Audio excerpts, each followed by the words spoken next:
Hello everyone, എല്ലാവർക്കും xylem PSCയിലേക്ക് സ്വാഗതം. എന്തൊക്കെ ഉണ്ടോ വിശേഷങ്ങൾ? എല്ലാവർക്കും സുഖാന്ന് വിചാരിക്കുന്നു. എടാ, മത്സര പരീക്ഷയ്ക്ക് വേണ്ടി പഠിക്കുമ്പോൾ കെമിസ്ട്രി ഭാഗത്തിലെ വളരെ ഇമ്പോർട്ടൻ്റ് ആയ ഒരു മൂലകമാണ് ഹൈഡ്രജൻ. LGS LD പരീക്ഷയ്ക്കൊക്കെ സിലബസിൽ തന്നെ ഹൈഡ്രജൻ ഓക്സിജൻ എന്ന് കൊടുത്തിട്ടുണ്ട്. ഇനി ഇത് കൂടാതെ മറ്റു പരീക്ഷകൾക്കായാലും പീരിയോഡിക് ടേബിളിൻ്റെ ഭാഗത്തു നിന്നൊക്കെ ഹൈഡ്രജൻ എന്ന് പറയുന്ന മൂലകത്തെക്കുറിച്ച് ഒരുപാട് ചോദ്യങ്ങൾ വരാറുണ്ട്. അപ്പോൾ ഹൈഡ്രജൻ എന്ന് പറയുന്ന മൂലകത്തെക്കുറിച്ച് ഒരു ജനറൽ PSC പരീക്ഷയ്ക്കായി അറിയേണ്ടതെല്ലാം നമ്മൾ ഇന്ന് ഈ വീഡിയോയിലൂടെ പഠിക്കാൻ പോവുകയാണ്. അപ്പോൾ എല്ലാവരും റെഡിയല്ലേ? ദേ പഠിക്കാൻ തുടങ്ങാം. എടാ, തൊട്ട് മുന്നേ നടന്ന പ്യൂൺ വാച്ച്മാൻ എക്സാമിൽ ചോദിച്ചൊരു ക്വസ്റ്റ്യൻ ആണിത്. ഹൈഡ്രജൻ എന്ന വാക്കിൻ്റെ അർത്ഥം എന്ത്? ഓപ്ഷൻസ് നോക്കിയടാ. ആസിഡ് ഉൽപ്പാദിപ്പിക്കുന്നത്, ജലം ഉൽപ്പാദിപ്പിക്കുന്നത്, ലവണം ഉൽപ്പാദിപ്പിക്കുന്നത്, ഇവയൊന്നുമല്ല. നമുക്കറിയാം ഹൈഡ്രോ ഇലക്ട്രിക് പവർ പ്ലാന്റ് എന്നൊക്കെ പറഞ്ഞാൽ ഹൈഡ്രോ എന്ന് പറഞ്ഞു കഴിഞ്ഞാൽ വെള്ളവുമായി ബന്ധപ്പെട്ടതാണ് അല്ലേ? അപ്പം അതുകൊണ്ട് തന്നെ ഹൈഡ്രജൻ എന്ന പേരിൻ്റെ അർത്ഥം എന്താണ് വരുന്നത്? ജലം ഉൽപ്പാദിപ്പിക്കുന്നത്. ഓപ്ഷൻ ബി ആണ് ശരി ഉത്തരം. ഇനി ബാക്കി എന്തൊക്കെയാണ്? ഇതൊന്നുമല്ല കേട്ടോ, ഒരുപാട് PSC ചോദ്യങ്ങൾ ഈ ഹൈഡ്രജൻ എന്ന് പറയുന്ന ഭാഗത്തുനിന്ന് വന്നിട്ടുണ്ട്. ആദ്യം നമുക്ക് ഹൈഡ്രജനെ കുറിച്ച് പഠിക്കാനുള്ളത് അങ്ങ് പഠിക്കാം. ഓക്കെ, ഇതേ നോക്കേ. പ്രപഞ്ചത്തിൽ ഏറ്റവും അധികം കാണപ്പെടുന്ന മൂലകമാണ് ഹൈഡ്രജൻ. നമ്മളെ പ്രപഞ്ചത്തിൽ ഏറ്റവും കൂടുതൽ കാണപ്പെടുന്നത് ഹൈഡ്രജനാണ്. ഇനി പ്രപഞ്ചത്തിൽ മാത്രമല്ല, സൂര്യനിലെയും മറ്റു നക്ഷത്രങ്ങളിലെയും മുഖ്യ ഘടകവും ഏത് തന്നെയാണ്? ഹൈഡ്രജൻ. സോ പ്രപഞ്ചത്തിലും സൂര്യനിലും ഏറ്റവും അധികം കാണപ്പെടുന്ന മൂലകം ഹൈഡ്രജനാണ്. ഹൈഡ്രജൻ അന്തരീക്ഷ വായുവിൽ പക്ഷേ വളരെ ചെറിയ അളവിലേ കാണപ്പെടുന്നുള്ളൂ കേട്ടോ. നമ്മൾ അന്തരീക്ഷ വായുവിൽ അതൊന്ന് നോക്കല്ലേ. എടാ, നമ്മൾ അന്തരീക്ഷ വായുവിലെ കണക്ക് നോക്കുകയാണെന്നുണ്ടെങ്കിൽ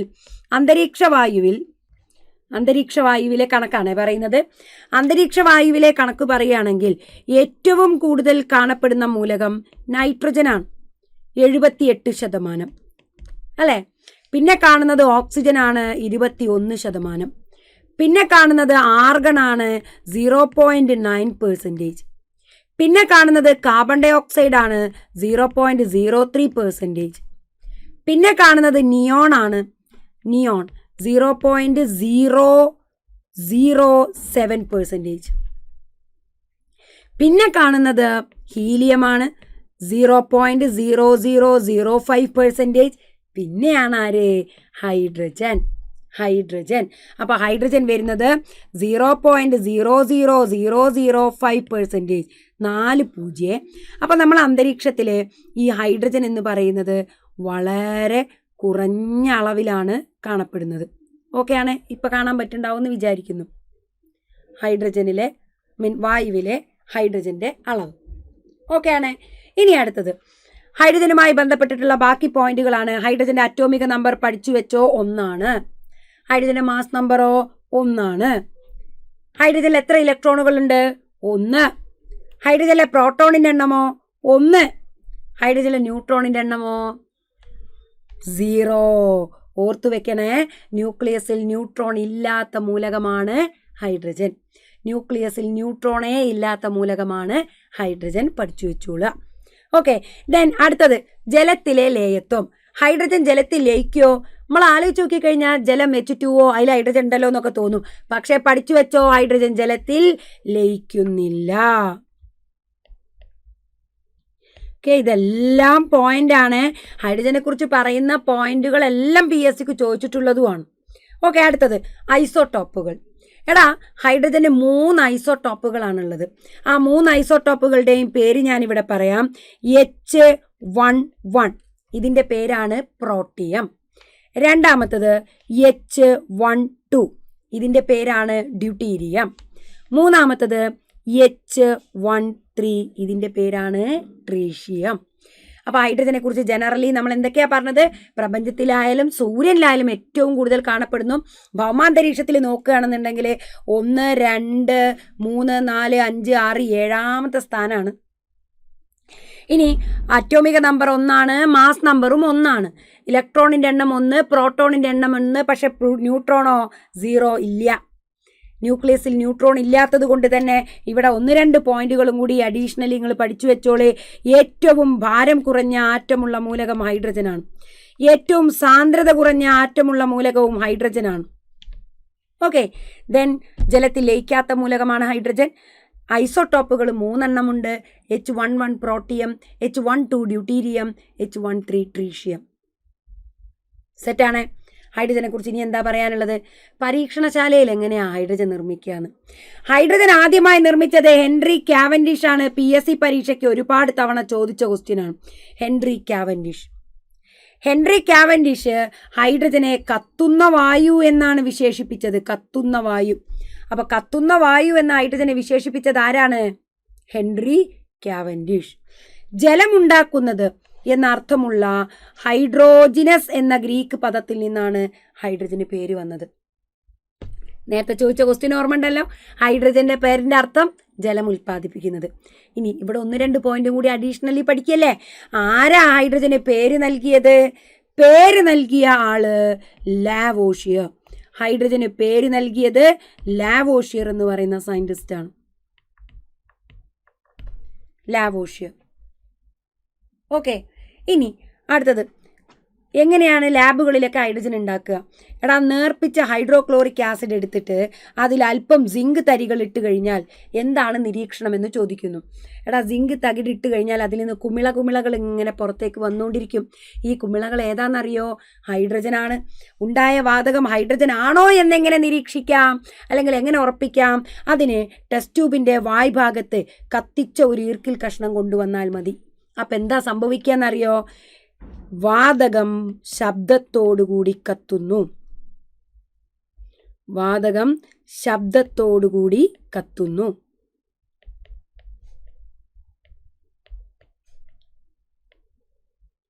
അങ്ങനെ ശബ്ദത്തോടുകൂടി കത്തുന്നുണ്ടെങ്കിൽ നമുക്ക് ഉറപ്പിക്കാം അതെന്താണെന്ന്, ഹൈഡ്രജൻ. എടാ, ഈ ഒരൊറ്റ 2 പാരഗ്രാഫിൽ നിന്ന് എന്തെല്ലാം PSC ചോദ്യങ്ങളുണ്ട് നമുക്ക് നോക്കാം. ഹൈഡ്രജൻ കണ്ടെത്തിയത് കാവൻഡിഷ്, പേര് നൽകിയത് ലാവോഷിയർ, പേരിന്റെ അർത്ഥം ജലം ഉൽപ്പാദിപ്പിക്കുന്നു. നേർപ്പിച്ച ആസിഡിൽ സിങ്ക് ഇട്ടാൽ സ്വതന്ത്രമാകുന്ന വാതകം ഹൈഡ്രജൻ. ഹൈഡ്രജൻ ആണെന്ന് എങ്ങനെ കണ്ടുപിടിക്കാനാകും? ഒരു കത്തുന്ന തീക്കൊള്ളി കാണിച്ചു കഴിഞ്ഞാൽ ആ തീക്കൊള്ളി അങ്ങ് അണഞ്ഞു പോയി വാതകം പിന്നെ ശബ്ദത്തോടു കൂടി കത്തുന്നുവെങ്കിൽ അത് ഹൈഡ്രജനാണ്. അഡീഷണലി 1-2 പോയിന്റ് കൂടി പറഞ്ഞു തരട്ടെ. എടാ, ഇങ്ങനെ നേർപ്പിച്ച ഹൈഡ്രോക്ലോറിക് ആസിഡ് എന്നല്ല, എല്ലാ ആസിഡുകളിലെയും പൊതുഘടകം ഏതാണ്? ഹൈഡ്രജനാണ്. അപ്പം അഡീഷണലി പോയിന്റ് ഇതേ ഞാനിവിടെ എഴുതാൻ പോവാണ്. ആസിഡുകളിലെ പൊതുഘടകം, ആസിഡുകളിലെ പൊതുഘടകം അത് ഹൈഡ്രജനാണ്. പിന്നെ നമ്മൾ പറഞ്ഞു ആസിഡ് ലോഹങ്ങളുമായി പ്രവർത്തിച്ചാൽ സ്വതന്ത്രമാകുന്ന വാതകം ഏതാണെന്ന്? ഹൈഡ്രജൻ ആണെന്ന് നമ്മൾ പറഞ്ഞു അല്ലേ? ആസിഡ് ലോഹങ്ങളുമായി പ്രവർത്തിച്ചാൽ. അപ്പോൾ അതിന് പകരം നേർപ്പിച്ച ഹൈഡ്രോക്ലോറിക് ആസിഡിൽ സിങ്ക് എന്നോ അല്ലെങ്കിൽ നേർപ്പിച്ച ഹൈഡ്രോക്ലോറിക് ആസിഡിൽ മഗ്നീഷ്യം എന്നോ എന്തും ചോദിക്കാം. നേർപ്പിച്ച ആസിഡും ഹൈഡ്രജനുമായി പ്രവർത്തനം നടക്കുന്നുണ്ടെങ്കിൽ സ്വതന്ത്രമാകുന്ന വാതകം ഹൈഡ്രജനാണ്. ഹൈഡ്രജനാണെന്ന് കത്താൻ വേണ്ടിയിട്ട് അറിയിക്കാൻ വേണ്ടി അല്ലെങ്കിൽ ഉറപ്പിക്കാൻ വേണ്ടിയിട്ട് നമ്മൾ എന്ത് ചെയ്താൽ മതി? ഒരു കത്തുന്ന ഒരു തീക്കൊള്ളിയോ കടലാസ് കഷ്ണമോ ഒക്കെ നമ്മൾ ഹൈഡ്രജൻ്റെ അടുത്ത് അല്ലെങ്കിൽ ആ വാതകത്തിൻ്റെ അടുത്ത് കൊണ്ടുവന്നാൽ അത് ശബ്ദത്തോടെ കത്തുന്നുവെങ്കിൽ അത് ഹൈഡ്രജനാണെന്ന് ഉറപ്പിക്കാം. പഠിച്ചു കഴിഞ്ഞോ? ഇനിയുണ്ടോ ഹൈഡ്രജനെ കുറിച്ച് പഠിക്കാൻ? വ്യാവസായികമായി ഹൈഡ്രജൻ നിർമ്മിക്കുന്നത് ജലത്തിൻ്റെ വൈദ്യുത വിശ്ലേഷണം വഴിയാണ്. ജലത്തിൻ്റെ വൈദ്യുത വിശ്ലേഷണം വഴി. ഇവിടെ 1-2 പോയിന്റുകൾ കൂടി അഡീഷണലി പഠിക്കാനുണ്ട്. ഒന്നാമത്തത്, ജലത്തിൻ്റെ വ്യാവസായിക ഉൽപാദനം അറിയപ്പെടുന്ന പേര് ബോഷ് പ്രക്രിയ എന്നാണ്. ജലത്തിൻ്റെ വ്യാവസായികമായ ഉൽപാദനത്തിന് ബോഷ് പ്രക്രിയ എന്ന് പറയുന്നു. ബോഷ് പ്രക്രിയ അത് ജലത്തിൻ്റെ വൈദ്യുത വിശ്ലേഷണം നടത്തിയിട്ടാണ്. ഇതുമായി ബന്ധപ്പെട്ട് നമുക്ക് കുറച്ച് അഡീഷണൽ പോയിന്റ് പഠിച്ചാലോ? വാ. ആദ്യം, ജലത്തിലൂടെ കറണ്ട് കടത്തിവിട്ടാൽ, അതായത് ജലത്തിനെ വൈദ്യുത വിശ്ലേഷണം നടത്തിയാൽ അതിനെ ഹൈഡ്രജനും ഓക്സിജനുമാക്കി മാറ്റാം എന്ന് കണ്ടുപിടിച്ചത് ഹംഫ്രി ഡേവി എന്ന് പറയുന്ന സയന്റിസ്റ്റാണ്. Humphrey Davy. എന്നാൽ അതേസമയം ഹൈഡ്രജനെ വായുവിൽ കത്തിക്കുക എന്ന് പറഞ്ഞു കഴിഞ്ഞാൽ ഓക്സിജനുമായി പ്രവർത്തിപ്പിക്കുക എന്നാണ് അർത്ഥം. അപ്പോൾ ജലത്തിനെ ഹൈഡ്രജനെ ഓക്സിജനുമായി പ്രവർത്തിപ്പിച്ച് ജലമാക്കി മാറ്റാമെന്ന് കണ്ടുപിടിച്ചതോ? ഹൈഡ്രജൻ കണ്ടുപിടിച്ച ആൾ തന്നെ. ആരാ അത്? Henry Cavendish. ഇത് രണ്ടും മാറിപ്പോവാതിരിക്കാൻ വേണ്ടിയിട്ട് ശ്രദ്ധിക്കുക. ഓക്കെ, അപ്പോൾ ആദ്യം ശ്രദ്ധിക്കുക, ഹൈഡ്രജൻ കണ്ടുപിടിച്ചത് കാവൻഡിഷ് ആണ്. ഈ ഹൈഡ്രജനെ വായുവിൽ കത്തിച്ച് ജലമാക്കിയതും കാവൻഡിഷ് ആണ്. എന്നാൽ ജലത്തിലൂടെ വൈദ്യുതി കടത്തിവിട്ട് അതിനെ ഹൈഡ്രജനും ഓക്സിജനുമാക്കി മാറ്റിയത് ആരാണ്? Humphrey Davy. ഓർക്കാൻ നമ്മൾ പറയും, ദേവിയെ കറണ്ട് വെച്ചുള്ള കളിയാണല്ലോ എന്നിങ്ങനെ ഓർത്താലും മതി എന്ന് പറയും. ഓക്കെ, ദെൻ അടുത്തത് ഹൈഡ്രജന്റെ മറ്റു ഗുണങ്ങൾ നോക്കാടാ. ഹൈഡ്രജന് നിറമില്ല, മണമില്ല. ഹൈഡ്രജൻ ജലത്തിൽ ലയിക്കുന്നില്ല. വായുവിനേക്കാളും സാന്ദ്രത കുറവാണ്. ഹൈഡ്രജൻ ബലൂൺ പൊങ്ങിപ്പോവാനുള്ള കാരണം എന്താ? വായുവിനേക്കാളും സാന്ദ്രത കുറവായതുകൊണ്ട്. ഹൈഡ്രജൻ ഒരു ദ്വയാറ്റോമിക തന്മാത്രയാണ്. ഹൈഡ്രജൻ ദ്വയാറ്റോമിക തന്മാത്ര. ഹൈഡ്രജന്റെ തന്മാത്ര എന്ന് പറഞ്ഞാൽ H2 ആണ്. 2 ആറ്റങ്ങൾ ചേർന്നാലേ ഒരു ഹൈഡ്രജൻ തന്മാത്രയാവുള്ളൂ. അടുത്തത് ഹൈഡ്രജൻ പോപ്പ് ശബ്ദത്തോടെ കത്തുന്നു. നേരത്തെ പറഞ്ഞില്ലേ, ശബ്ദത്തോടെ കത്തുന്ന വാതകമാണ് ഹൈഡ്രജൻ. ക്ലിയർ ആണ്? അടുത്തത് ഹൈഡ്രജന്റെ ചില പ്രധാന രാസപ്രവർത്തനങ്ങളാണ്. ഇവിടെ പറഞ്ഞു ഹൈഡ്രജൻ ഓക്സിജനിൽ കത്തുമ്പോൾ ജലമുണ്ടാകുന്നു. ഒന്നാലോചിച്ച് നോക്കേ, ആരാ ഇത് ചെയ്തത്? ആദ്യമായിട്ട് ഹൈഡ്രജനെ വായുവിൽ കത്തിച്ച് ജലമാക്കിയ ആളാരാന്നാ പറഞ്ഞത്? Henry Cavendish. ഓക്കെ, മറന്നു പോകരുത് കേട്ടാ.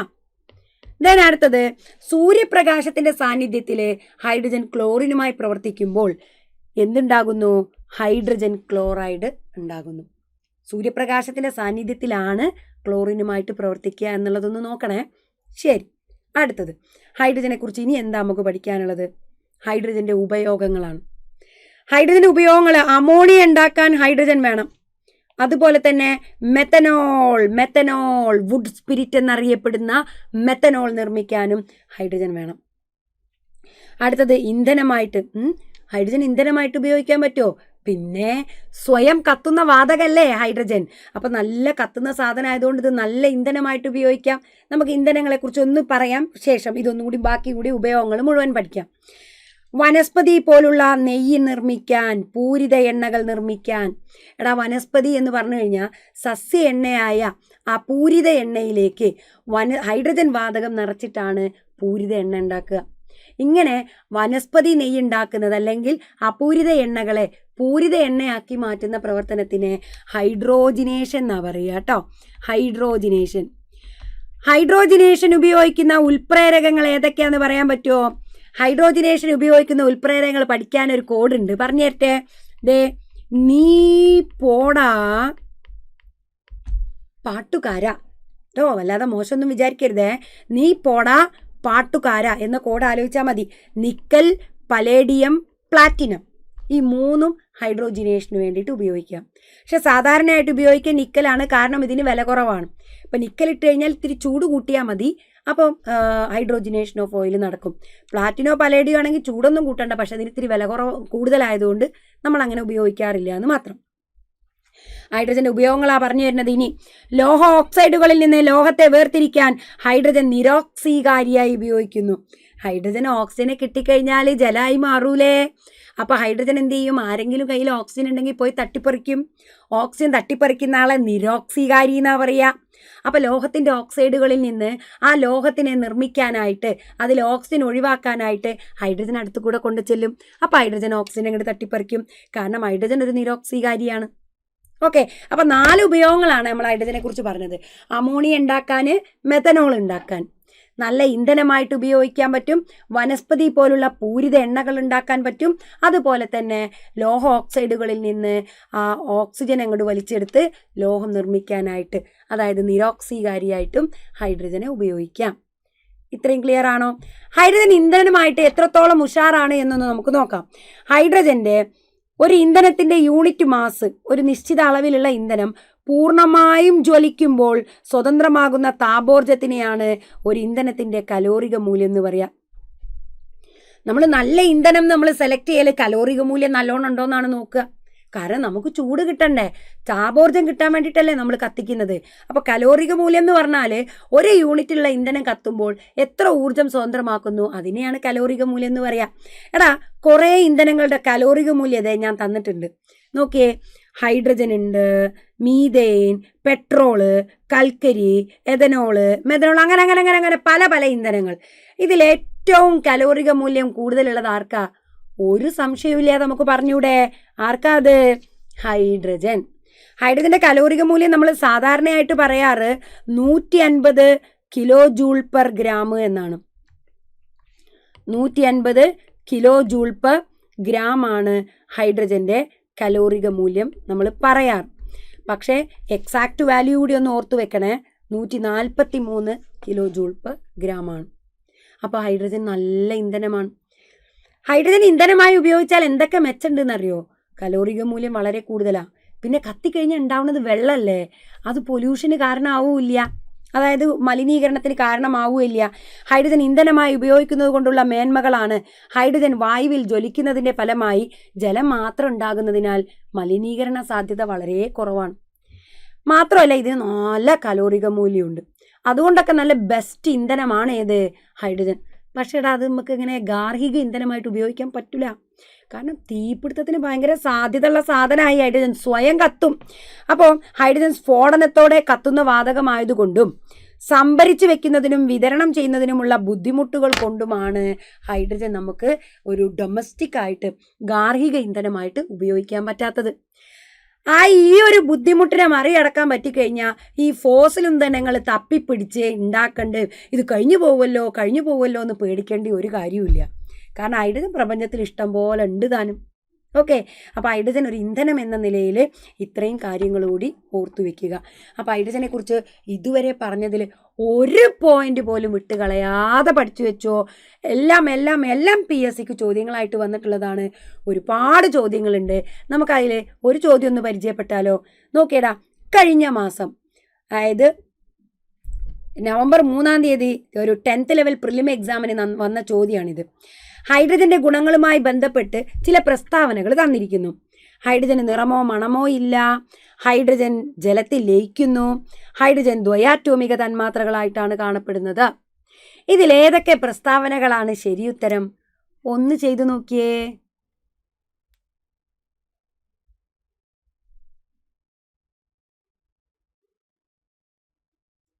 ഏതൊക്കെ പ്രസ്താവനകളാണ്? നമുക്കൊന്ന് ചെയ്തു നോക്കാം. വാ, ഹൈഡ്രജന് നിറമോ മണമോ ഇല്ല എന്നുള്ളത് ശരിയാണ്. ഹൈഡ്രജൻ ജലത്തിൽ ലയിക്കോ? ഹൈഡ്രജൻ ജലത്തിൽ ലയിക്കൂല. ഹൈഡ്രജൻ ദ്വയാറ്റോമിക തന്മാത്രകളായിട്ടാണ് കാണപ്പെടുന്നത്. കറക്റ്റാണ്. ഇവിടെ ശരിയായ ഉത്തരം കണ്ടെത്താനാണ് ചോദിച്ചത്. 1, 2 മാത്രമാണ് ശരിയല്ല, 2 തെറ്റാണ്. 3 മാത്രമാണ് ശരി, അതും പറയാൻ പറ്റൂല. 2 മാത്രമാണ് തെറ്റ് എന്നുള്ളതാണ് ഇവിടെ കറക്റ്റ് ആൻസർ ആയിട്ട് വരുന്നത്. ഓക്കെ ആണേ. ഇങ്ങനെ ഇനി ഞാൻ നേരത്തെ പറഞ്ഞതുപോലെ പ്രപഞ്ചത്തിൽ ഏറ്റവും കൂടുതൽ കാണപ്പെടുന്ന മൂലകം ഏതാണ്? കലോറിക മൂല്യം ഏറ്റവും കൂടിയ ഇന്ധനം ഏതാണ്? ഹൈഡ്രജൻ കണ്ടുപിടിച്ചത് ആരാണ്? ഹൈഡ്രജൻ കലോറിക മൂല്യം എത്രയാണ്? വനസ്പതി നെയ്യ് ഉണ്ടാക്കാൻ ഉപയോഗിക്കുന്ന മൂലകം ഏതാണ്? അങ്ങനെ ഹൈഡ്രജനെ കുറിച്ച് പറഞ്ഞിട്ടുള്ള കാര്യങ്ങളെല്ലാം PSC പരീക്ഷയ്ക്ക് ചോദിച്ചിട്ടുള്ളതാണ്. എല്ലാ പോയിന്റുകളും നന്നായിട്ട് പഠിച്ചു വെച്ചോളൂ. അടുത്ത വീഡിയോയിൽ കാണാം. Thank you.